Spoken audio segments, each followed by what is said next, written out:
Wait. Okay. Go. All right. This is Gabrielle Cole.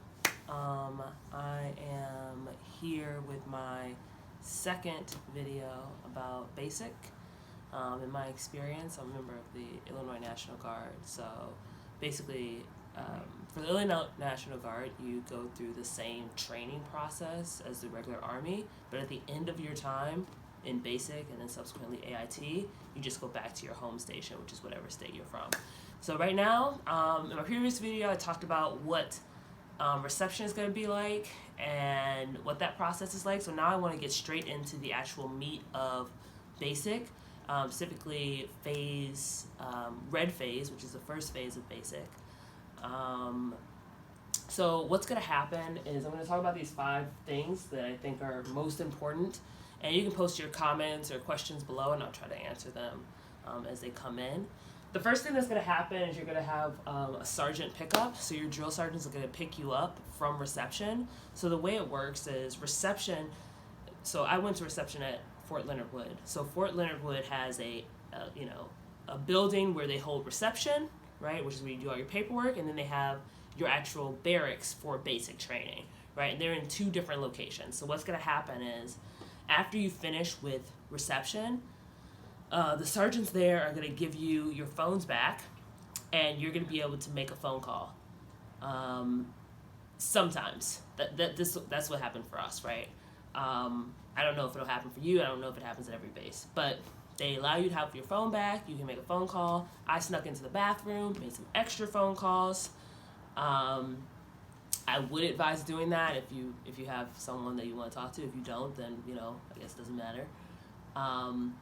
Then what's going to happen is they're going to recollect your cell phones, place them in a bag, and they're going to hand them off to your drill sergeant. In this bag, you're going to put your cell phone and then an index card with your name and I think like your date of birth and your DOD number. And you'll hand them off to the drill sergeant.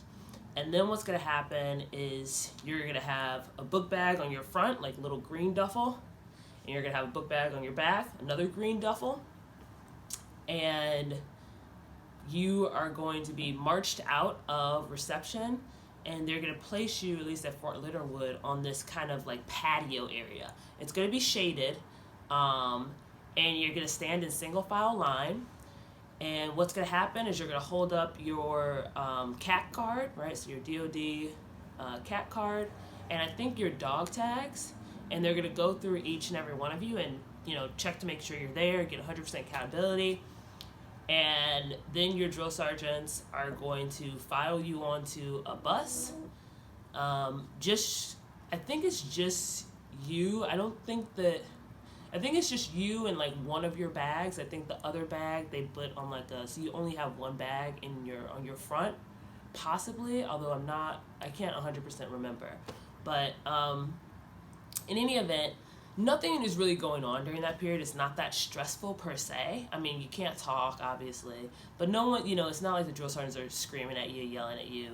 You're still kind of in the quote unquote like reception environment. So what you'll do is you'll get on a bus, and the bus is going to take a very circuitous route to the actual basic barracks. So it turns out that the reception and the basic barracks are right down the street from each other.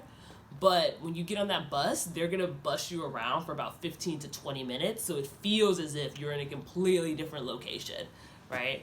And then, so you're going to be kind of where am I? Am I going to a different state? You're going to be super nervous. I remember there was one girl crying on the bus. I'm not really sure why. I think maybe the music was kind of sad, maybe getting to her. Or maybe it was just a lot of anxiety in her mind. I don't know what was going on there, but pretty tragic for her. Anyways, they're going to stop. You're going to file out the bus, and then the next thing that's going to happen is number 2, the shark attack, which, I think has a reputation of being really bad. Basically, your drill sergeant is going to get off on the bus, and they're going to immediately start screaming at you, get up, get out the bus, move, blah, blah, blah, blah. It's going to be the whole kind of classic experience that people think of when they think of the military or the army, right? So drill sergeants with their nice little hats on, looking super intimidating, screaming for no reason, making you do squats and push-ups and, whatever, goodies they have in store for you as far as like a little bit of PT goes. Just creating a very chaotic environment to stress you out. So, I don't know. I felt like our shark attack honestly was not that bad. I've heard and seen others that I felt like were worse. I think that our drill sergeants were a little bit tired. I don't know. They seemed a little bit like, and like just to put everything in perspective, like the drill sergeants, like this is their job, right? Like they have to get up every day and do this like day in, day out. Like you're not the first group they've been with. Like, they have family, a wife or husband, kids at home, and they've gotten up, and butt fuck knows whenever in the morning to like shuffle you kids